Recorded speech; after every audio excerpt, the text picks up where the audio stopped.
Hey everyone, welcome to the 5 Beer Plan. I'm Brian, and this is the ongoing saga of an everyman's ale trail.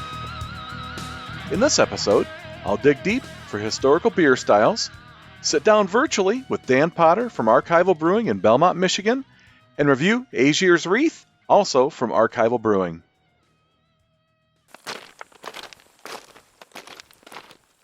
In this segment of Tales from the Trail, I want to take a history of flight to blow the dust off the recipe books and search for historic beer styles. Brewing is approximately 7,000 years old, so over the years, there are bound to be styles that have been lost over time.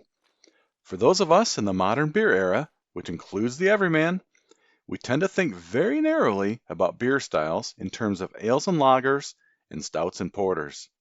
If we dig deep, we'll find there is so much more. So where do we start? Honestly, this would be a year-long investigation if done right. There are so many different styles and regions steeped in the historicity of brewing that I really can't do the topic justice. So for now, I'll just whet your appetite for a little bit more. I know it's very cliche, but if you've watched any kind of television show or movie that is based in medieval times, you'll see them pouring some gold-colored liquid from flagons and drinking from goblets. Or maybe it's the image of Friar Tuck riding into town with his casks of Abbey ale that come to mind. Anyway, these are the things I often think about when considering historic brewing. For example, I found a very interesting website from about 25 years ago where a home brewer was trying to recreate medieval English ales he'd read about in various reference books. He documented the history of the styles and the results of his attempts at reproducing them. Here's some interesting background. In England, specifically prior to the plague in the 1300s, the most common drink of the day was ale. Ale during this time was a drink made from malted grains, water, and fermented with yeast. Malted grain would be crushed and then boiling, or at least very hot water, would be added and the mixture allowed to work. At some point, the liquid was drained off, cooled, and fermented. The ale might have been spiced, but it would certainly not have had hops as an ingredient. Beer, on the other hand, was made from malted grains, water, hops, and fermented with yeast. Hops added a measure of bitterness to the beer and also helped to preserve it. The successful addition of hops required a change in the process that ultimately had a profound effect on the resulting product. After the liquid was drained off, it was boiled again with the hops. BeerMaverick.com summarizes the topic like this. Some historical beers that could fit categories such as experimental, herb and spice, field beer, etc. may be categorized as historical beers. This category pays tribute to beers that incorporate unique brewing ingredients and or techniques that were used in the past. Within the framework of these guidelines, examples of historical beers include the South American chicha, Nepalese chong chang, African sorghum-based beers, and many others. Personally, some other historical styles of note that I've had would be the braggot, which is a step below a mead and uses honey and malt, the gruit, which is a beer brewed with herbs that typically take the place of hops, the grodziski, which is a smoked beer, or even the grisette, which is a relative of the farmhouse or saison. So as you walk your ale trail, don't be afraid to try obscure styles outside the bounds of your normal choices. You never know what you might uncover. This week's Hot Pack is about home brewing. Sad to say, I have yet to brew my first batch of beer. I received a Citra IPA kit 2 years ago for Christmas, but unfortunately, good intentions don't get beer brewed, plain and simple. In the next few episodes, I'm going to finally start the process and share my experience with you. Traveling my ale trail, every brewer I've met over the years started out their career by home brewing. Each story is unique, but each one has the same underlying theme. Once I began, I couldn't stop. Well, maybe you're just like me. You have the itch, but are scared of the investment, whether it be time or money. Fortunately, there are many good options out there. So, just in time for Christmas, here are a few good homebrewing starter kits. The first one comes from Northern Brewer. This is actually the kit that I have. It's a 1-gallon kit that comes in at around $80. It includes everything you need to brew and bottle up your first beer with glass bottles to boot. Craft a Brew. This kit is uber affordable at $50. It's another 1-gallon kit that has everything that you need to brew the beer, but there are no bottles included. Mr. Beer. This is the best-selling beginner's brew kit. It comes with everything you need to brew your first beer for only $50, and it includes reusable plastic bottles. Brewer's Best. Another entry-level kit that comes in around $60. I would definitely take a look on Amazon for reviews and what you can expect. Some of these kits are better than others.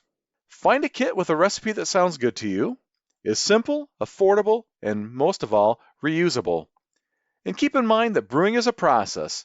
It may not turn out great every single time.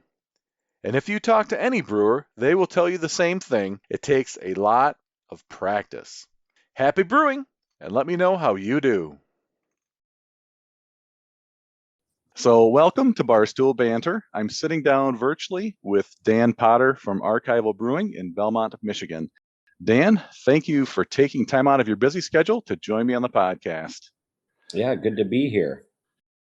So, Archival is super active on social media, and it seems like you are the cruise director for Archival for the taproom and the events. What is your actual role there at the brewery? So I'm actually doing sales and distribution, and then I handle all of the events. So I kind of think you've met me in the tap room. I'm Mm-hmm. kind of transitioning out of that and going into a full-time role with sales and distribution. And I'll continue to do all of the beer festivals and events also for the brewery. Excellent. And how long have you been involved with Archival? Since just about the very beginning. So about, I'd say, a month and a week after they opened, I came aboard. How long has Archival Brewing been open? Boy, I think it's just about to be 16 months. Okay. So about a year and 4 months, yeah. Can you tell me a little bit about the brewery name itself and what it means? Well, yeah, archival brewing. So the concept that they came up with was to do more of a historic style beer, hence the name archival. What we like to do is we like to go out and find styles that aren't necessarily being represented or everyone's kind of putting a modern twist on it. So what we try to find is close to the original recipe, if not the original recipe, and then try to recreate that. Okay. A lot of these guys out there, you know, it's a beauty of the modern craft beer industry is that everybody kind of wants to take and make it their own. You know, you take grandma's recipe and then you substitute this for that, and then you come up with something new or something different and Right. exciting. So I like to say, you know, everybody's out there trying to reinvent the wheel while we're trying to teach people how the wheel was invented. Nice. I remember when I was at the tap room, it was a year ago, there were a lot of unique and interesting styles that you had on tap there. So that makes a lot of sense as to where the name is coming from and what you're trying to do there. Do you get a lot of people who are really interested in the styles that you're doing? I mean, clearly the tap room is busy, the brewery's busy all the time, so people are definitely into your beer. It's really amazing how much interest there is. You know, it's like the history buffs are coming out of the woodworks. You know, and people have so many questions, and you know, people come and tell you a story about you know having that style beer in that particular part of the world, and that we really did a wonderful job, and it reminds them of being back there. So we are doing a pretty good job with that, and there is a considerable amount of interest. I mean, we've been continuously in the past year since you've been to the tap room have been unveiling new beers and even more things that people have never heard of. They go, "What is that style? I've never heard of it." You know, we like to take a piece of the history of that style and attach it to the name of the beer and put some history in the description of the beer and kind of let people experience what it was like when it first was developed. And there is a lot of interest. And people come back with stories. They're like, we looked into the history and they're like, it's really cool. And then they go, you know what? And then we learned this. And they tell us the story. And then I go, well, you know what's really cool is that connects the dots to this whole other beer from another country.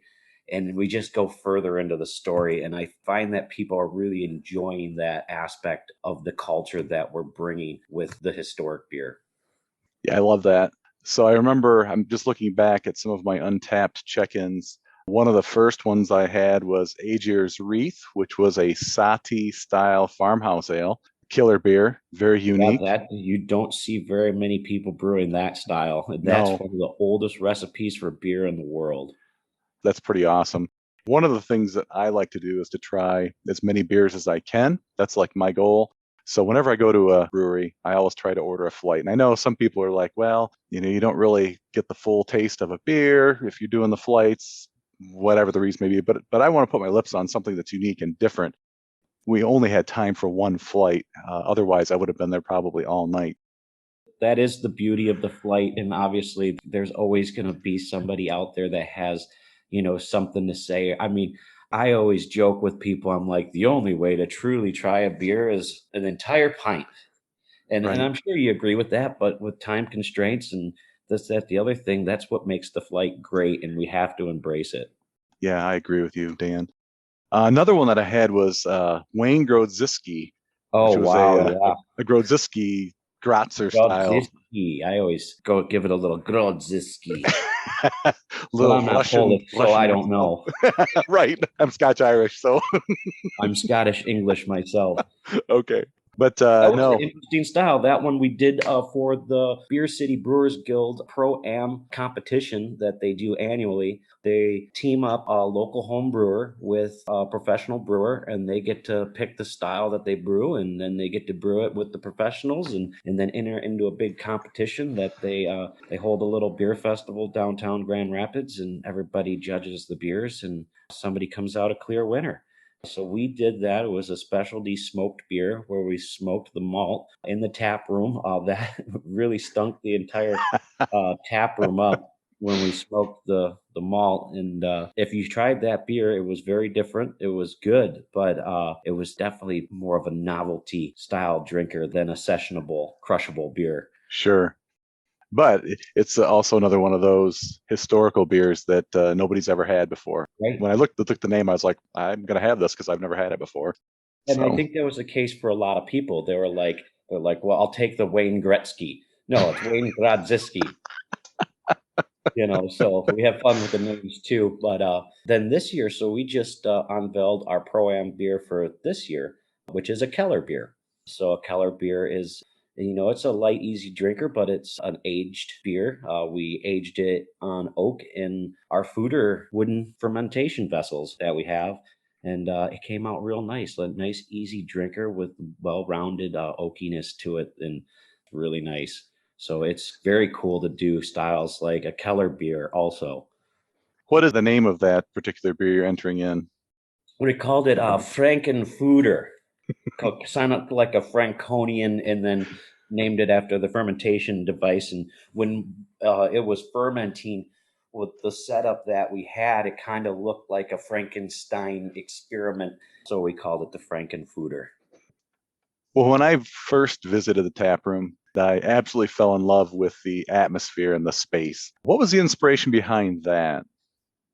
When they originally came up with the idea, they just really wanted to create an open space with a relaxed atmosphere. They wanted it to be rustic and welcoming, where people could come in there and feel like they're at home. We've had a lot of people say it feels like they're at a ski lodge or something like that. It's just very welcoming and rustic like that. I think the big added bonus is because the brewery went into what used to be a country club and a golf Okay, course, which gives us an incredible amount of space. But it lends us this other beautiful thing because the rest of that golf course was donated to the township, and so we overlook a wildlife preserve and a frisbee golf course. Absolutely beautiful scenery, panoramic views out of all the windows in the brewery, and it is very nice, and it's a great space to hang out at. very cool. And that leads me kind of to the next question. When I was there, I don't think you had the beer garden yet. I think that was something that maybe was introduced earlier this year. They were still building it and preparing it, and then there was quite a lengthy period waiting for the Michigan Liquor Control Commission to complete the process of giving them a license to use that area as an additional tap room. So we didn't really receive that permit until there was snow on the ground. So yeah, we didn't really unveil the beer garden until this spring. If anyone looks at the website for Archival, there's some great pictures showing the beer garden. It definitely looks very inviting, very relaxing. I think it's dog friendly. Oh yeah, we had so much fun with that. It being dog friendly is it was just so cool. You could just hang out there and people bring their dogs and the dogs just love it there. I've seen some dogs really were timid at first and not sure what to do, and now they come there on a regular basis and they're just having the time of their lives. Like they're friends with all the employees. Everyone's always got a treat in their pocket. That's fun. It is a lot of fun. So do you also use that for events? We do. Okay, So there's been quite a bit of interest in weddings, graduation parties. We do have a corporate event coming up in February for a nice. local Apple producer, and they rented out the space and doing their own event there, which is really cool and exciting. We have to have a full-time event coordinator on staff now for the amount of interest that's coming in about the space. Well, that's a great opportunity, and I think one of the things as a brewery, I think you have to figure out ways to be able to supplement the brewery business itself. Is the beer garden, is it just a 3 season space, or do you keep it open year round? I think that's really like up in the air. Like we're not really sure Okay, at this point. We have three fire pits out there, and if people dress appropriately, they can go out there. It's welcome and open to anybody anytime.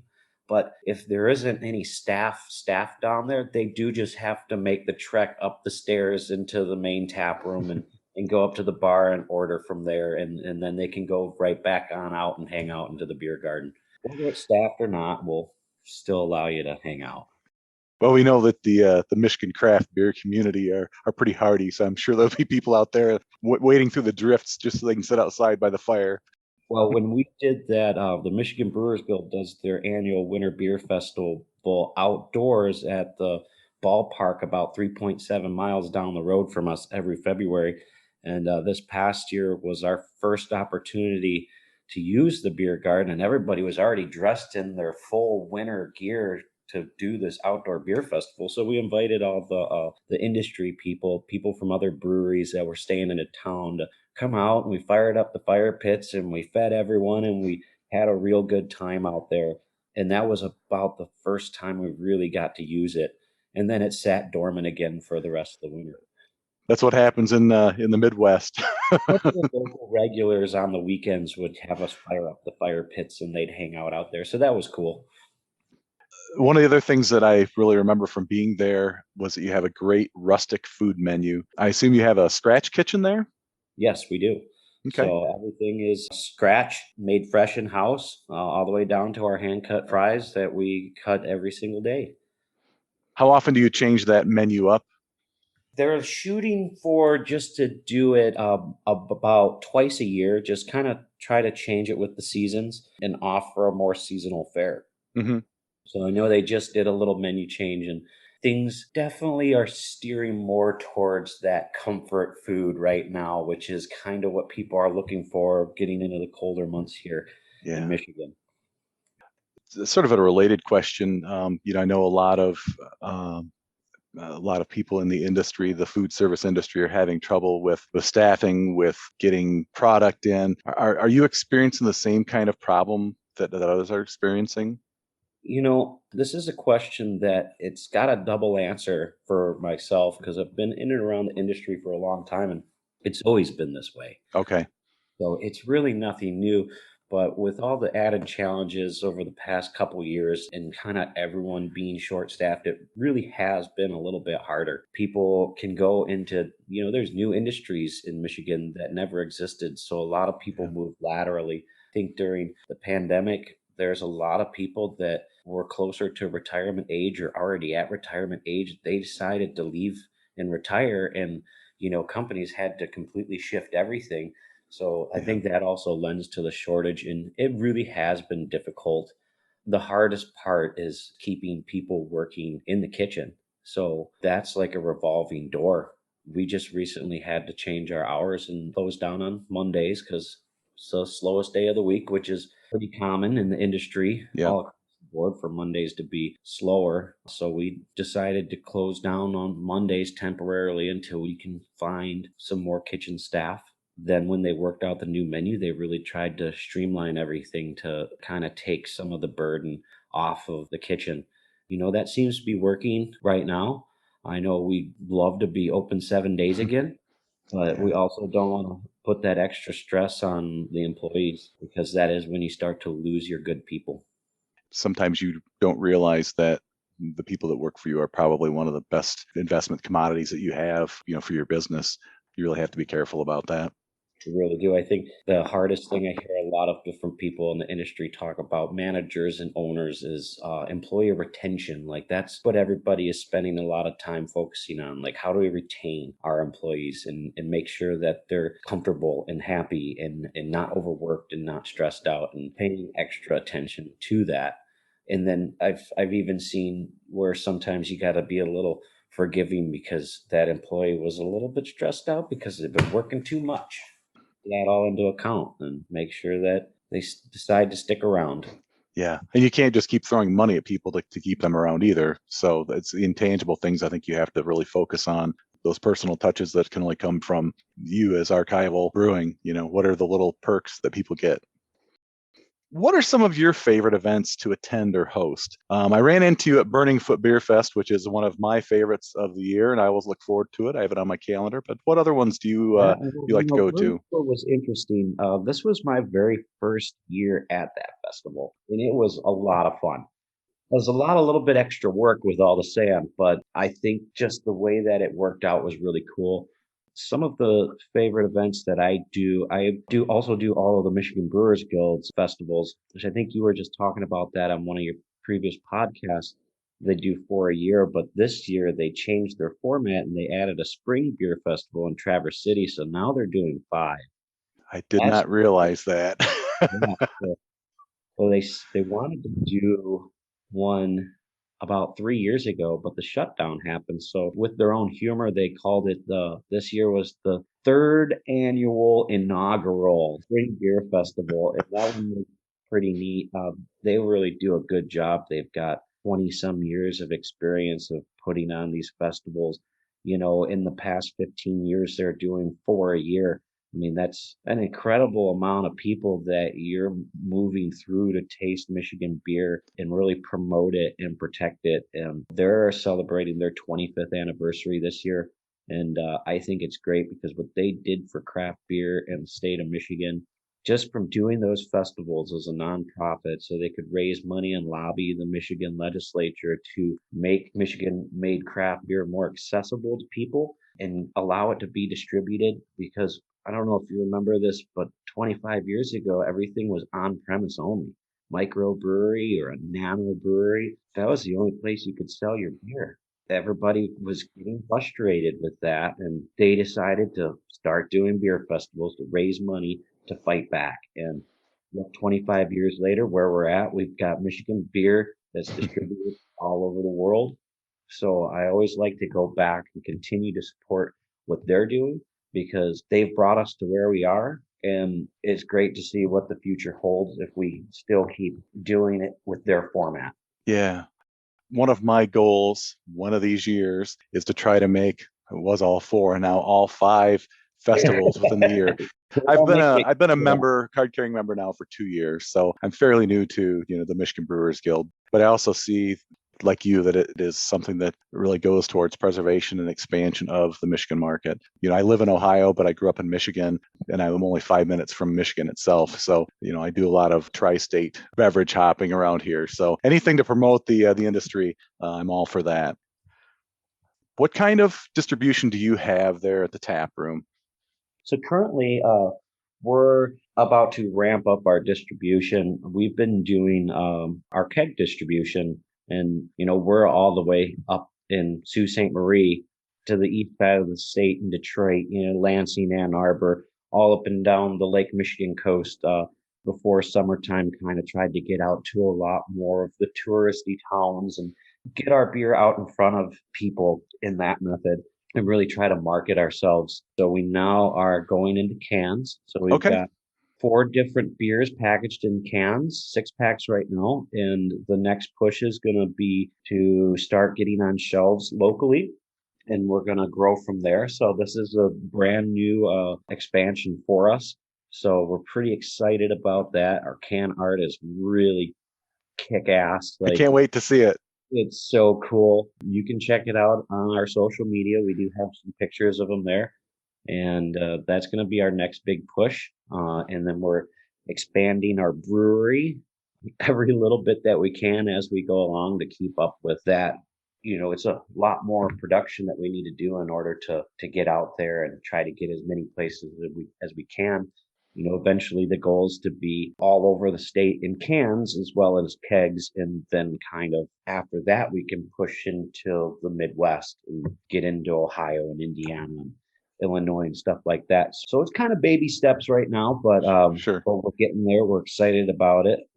The brewery's expanding with the space that we have, and it's just getting more and more cramped in there. So hopefully with this next push we can really take a step back and look and see that, hey, we're going to have to build another building here to get this done, which is nice because we are in a position where we have 7 acres, so we have room to grow. So Yeah, that is really nice. How large is the expansion, like square footage, that you're going to be doing? So they haven't decided that yet. What we're doing right now is we're adding more fermenters. So we've got a 10-barrel system with about 8 10-barrel fermenters right now. And we're working on getting another 50 barrels worth of fermentation tanks soon. They have a plan of how they're going to fit it all into the space. I trust these guys. The brewers are usually also pseudo engineers. They're generally able to think outside of the box. So I'm excited to see how they're going to fit these 50 extra barrels of fermentation vessels into that space. But I know they can do Where there's a beer, there's a way. it. Well, that's fantastic. Last call. It's nearly time to wrap things up, but first, one more for the road. Well, before I do, I want to apologize for airing the wrong location of Southern Grist Brewing in the previous episode. Southern Grist is actually in Nashville, Tennessee, and not Wisconsin like I had originally mentioned. Even the everyman gets confused sometimes with all the research he is doing on your behalf. Well, this episode, I'm drinking Aegir's Wreath from Archival Brewing in Belmont, Michigan. It is a Sati style beer coming in at 6% ABV. From the brewer, Aegir's Wreath is a Finnish farmhouse ale made with fresh juniper berries. Zero hop additions alongside a clean grain bill of rye and barley malts using triple decoction brewing method. Light and easy drinking. Without further delay,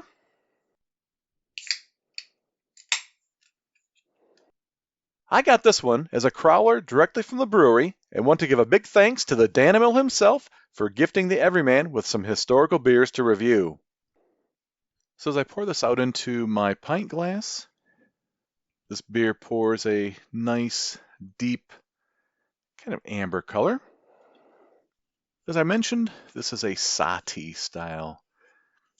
It's definitely an interesting beer. It's got a little bit of a funky, fruity aroma on it. It's different than anything that I've ever had before. You get a little bit of the malt, maybe a little bit of the juniper. First sip impression, it's got a just a nice balance of sweetness, not a lot of bitterness to it. Has like a definitely a more earthy kind of berry-like finish on it. This is actually one of the first beers that I ever tried at Archival, and one of the reasons why I wanted to have them on the podcast. So it's super easy drinking. Again, it's got kind of a funky, malty backbone on it. Just really, really tasty. I really don't have a whole lot more to say other than if you ever get up there, you need to check it out. So up until I actually had Aegir's Wreath, I'd never had a Sati before. I'm a big fan of farmhouse style ales, so this one really intrigued me from the get-go. Very, very smooth. It again, it's got a little bit of a lightness on the palate, almost soft. Finishes off with a little bit of maltiness, just a tiny, tiny, tiny bit, but it ends with this berry-like finish on it. It's quite good. I've never had anything quite like it, to be honest with you. So Archival, I give this one a solid 3.5 tasters out of 5 on the flight board. Cheers! If you've got a beer you'd like me to drink and describe, leave a comment below. If you're a brewer and have one in mind, direct message me on Instagram and let's see what we can do. That's all for this episode of the 5 Beer Plan. With so many podcasts out there, thanks for choosing to listen to mine. Join me next time as I reflect on my first year hosting the podcast, review another historic beer, and conclude my conversation with Dan Potter from Archival Brewing in Belmont, Michigan. Remember to hit the subscribe button to be notified of new episodes. I'd love to hear from you, so please follow me on Instagram, 5beerplan2022, and leave a comment to let me know whether you have homebrewed before or not. Be sure to support your local breweries, choose your beers wisely, and drink them responsibly. Until next time, keep walking your ale trail, and stay thirsty, my friends.